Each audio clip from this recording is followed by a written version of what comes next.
Hello everybody, you're watching live again with Bee Man Dan. Today we are doing a beehive removal right there in that utility box. Now the customer has informed me that they've been here for over a year, and I was able to determine before they told me that it looked like the hive had already split and was queenless, because I'm not seeing any of the bees bringing in pollen. If they're not bringing in pollen, that usually suggests that the queen is not present or is not laying eggs. And then they showed me a picture of a swarm hanging from her tree branch not too far. So that was pretty cool. One thing I want to show y'all guys, we're pretty close to a lake.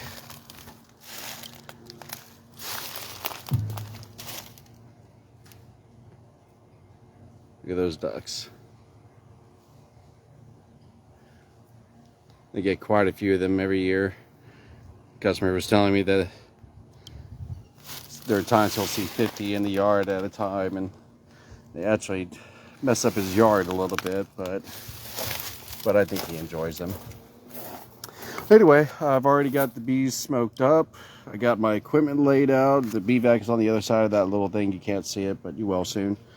I've already raked out the leaves. It's very important to rake the leaves away so that when you are vacuuming the bees, you don't get leaves into your bee vac, because that'll clog it up, and it's not really fun unclogging a hose full of angry bees. So we want to avoid that as much as possible. They've already been smoked for 15 minutes, so I'm going to jump in. Now, usually when a hive is queenless, they're known for being a little bit extra testy. So, as always, I will be wearing protective gear to start. If they turn out to not be aggressive and they're really chill, then, perhaps I'll take it off. It's not bearably uncomfortable. It's not that hot right now, so I might just leave it on just to not mess with it.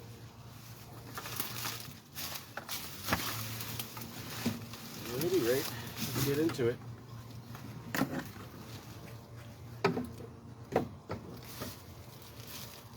These, you just have to open them up. There's no real nice way to make this happen.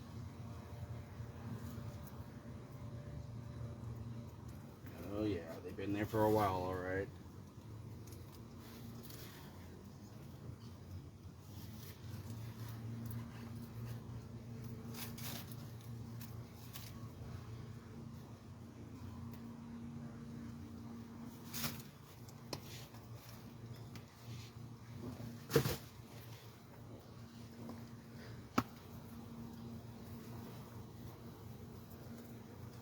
Yep, they're getting angry. Hey, just so you know, they are getting angry. Yeah, they're getting very angry. This will happen because I'm destroying a lot of their comb. And yeah, they don't like that. They don't like that at all.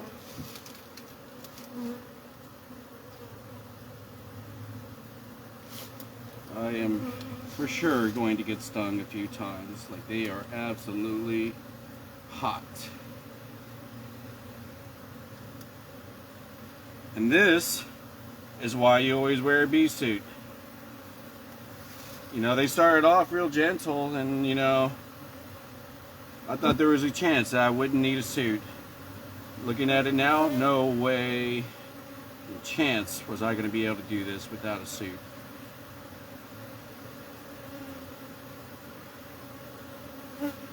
And now I'm just making sure that my jacket is tucked in really good into my gloves, because they love to get in there and sting me on the wrists.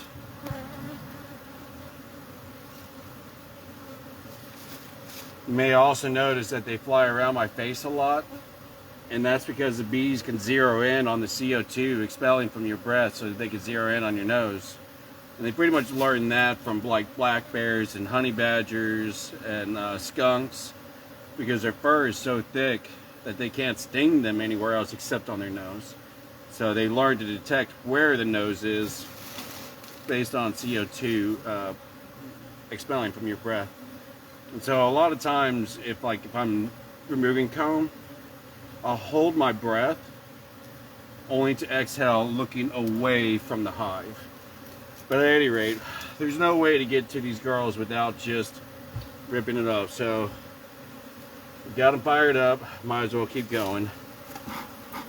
Look at some smoke, even though that's not going to do diddly squat at this point.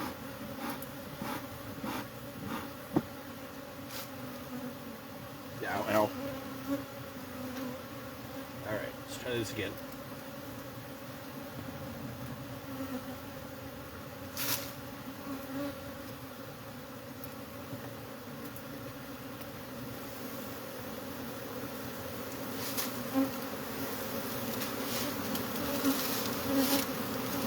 And there we go. Alright. Yeah. Plenty angry. All that buzzing that you hear, that's them warning me that they're not happy. Because they can fly silently if they wanted to. But they vibrate their body to create that buzzing effect to let people like me know that, hey, you're messing up. I'm about to get you. This is all brood comb right here.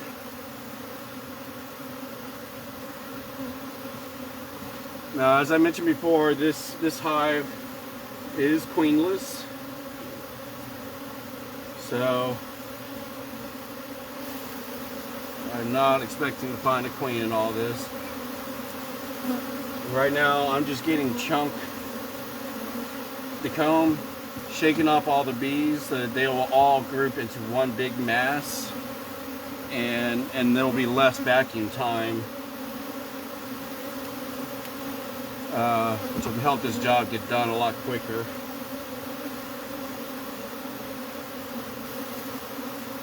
Lots of brood though. Got quite an action going on inside of here.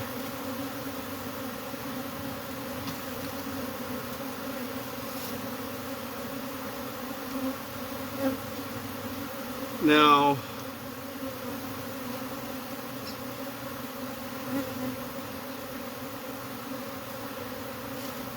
if they ever ask for it back, I'll give it to them, but I usually take these cylinders with me because the phone companies, they will not replace them, and they will have bee pheromones that will continue to attract future swarms. And so I usually take the cover to force them to replace it with a newer one. Ow, stinging me through the pants.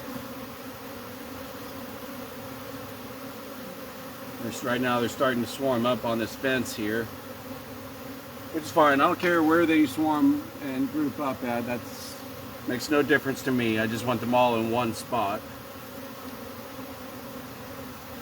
Alright, well, let's go after the comb.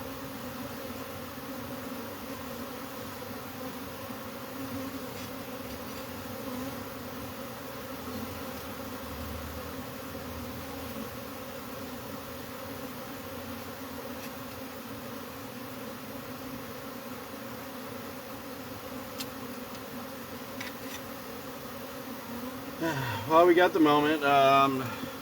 Make the usual announcement that this is the swarm season. You will see bees. And you know, had this hive been taken care of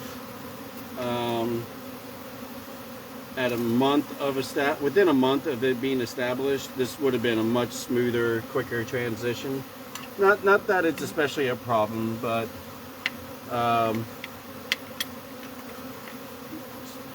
it's just always, the point that I'm trying to make is that if you do get infested with honeybees, try to make a point to get it taken care of within a month. Because it doesn't take long before it becomes a bigger challenge.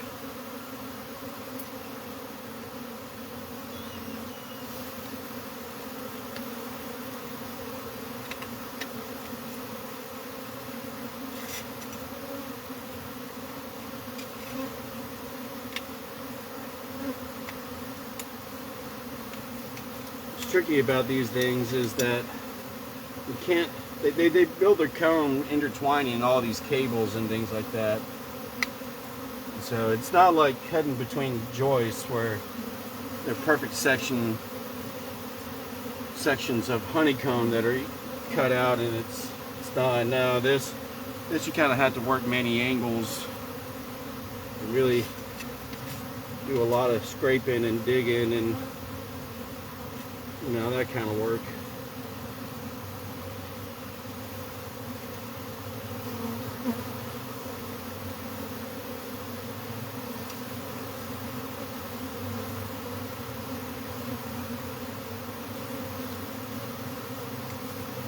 These bees will be transferred to my apiary, and I will be combining them with a hive, so that way they can continue to thrive in our environment. Ow.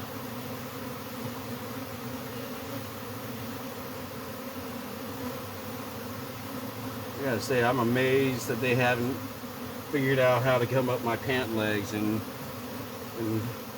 ruin my world, but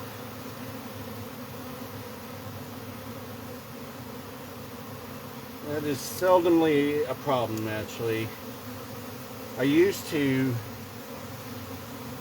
work with boots so that my ankles would be covered and everything, but it's just been so long since it's really been an issue. I guess maybe it's how I practice the removal that I don't really need boots anymore. So I just wear regular tennis shoes.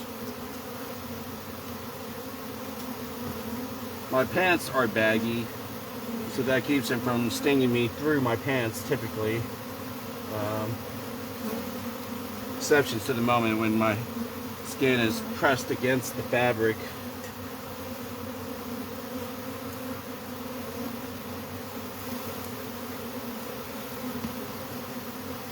Alright, well, that's all the comb out of this. It's a pretty big mass, and they're getting bigger on this mass right here. And I'm gonna let them. Like I said, I want them to mass up because it makes my job a lot easier. It's less vacuum time. And here we go. Look, that is a queen cell. It has not been capped off yet, so no queen in that one. Oh, but look, here's one. Here's a queen cell.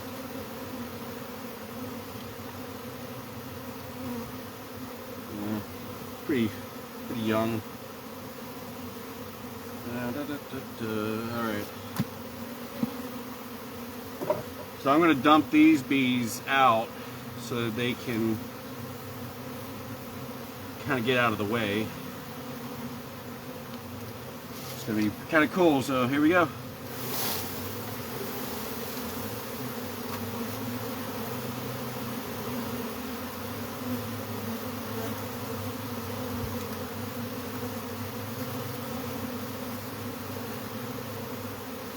So here's two queen cells right there. One right here, one right here. Let's pop one open and see how old these cells are.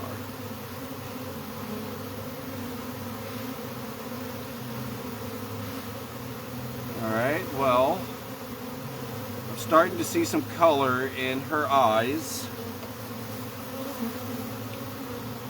So I would say this is closer to about a week. Coming up on 2, maybe right at 2.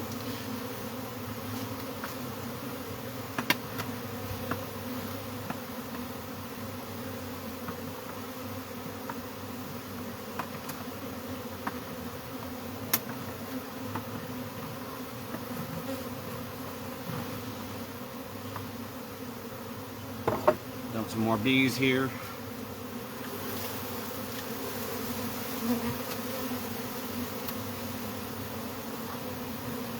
And look at all that comb. 3 more queen cells.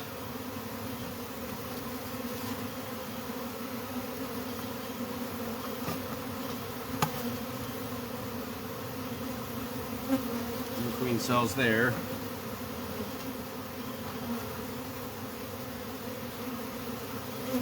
Queen cells there.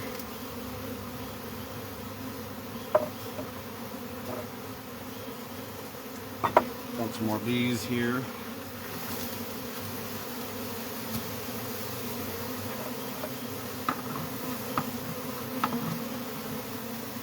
How often do you see people just dump bees like sloshed water?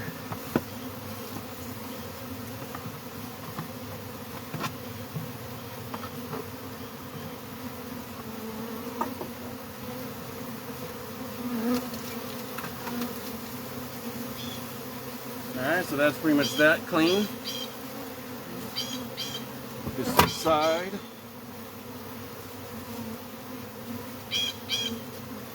Alright.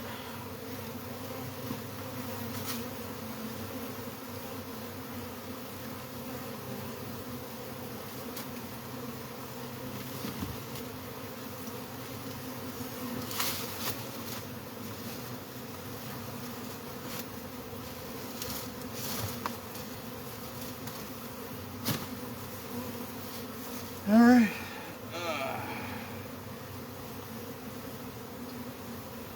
Well, they are still a lot in the air. So, probably what I'm going to do here.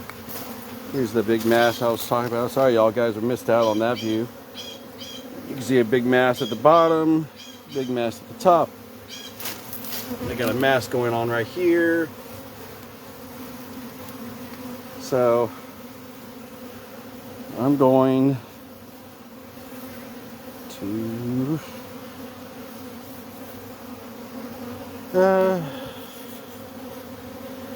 I'm going to give them a break for a while. I might make a second part of this video.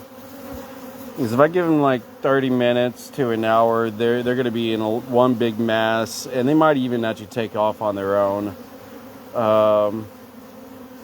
But with the way that they're all in the air like crazy and they're spread out all over the place, that can make beevac work a little bit challenging, especially since over here, since they're in the leaves. I wasn't anticipating them moving into this corner, but it's fine. I just got to give it some time for them to calm down. And I might even move this cell on top of here so that maybe they'll like climb inside of here, and then I could just knock them all out, which would make real easy short work. I'll probably do that just to see what happens, but for sure I'm gonna stop this here in a second. I'll let y'all watch me the cell up here so you can see what I was talking about, what I'm gonna do.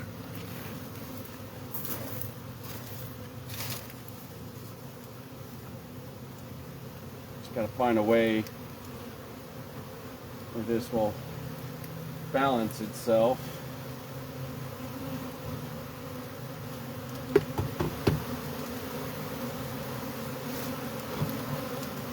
There we go. Alright, just like that. Now it's balancing on itself. The bees are probably going to move into it, and it'll make it a lot easier for me to do my job. But anyway, yeah. Pretty cool, pretty cool.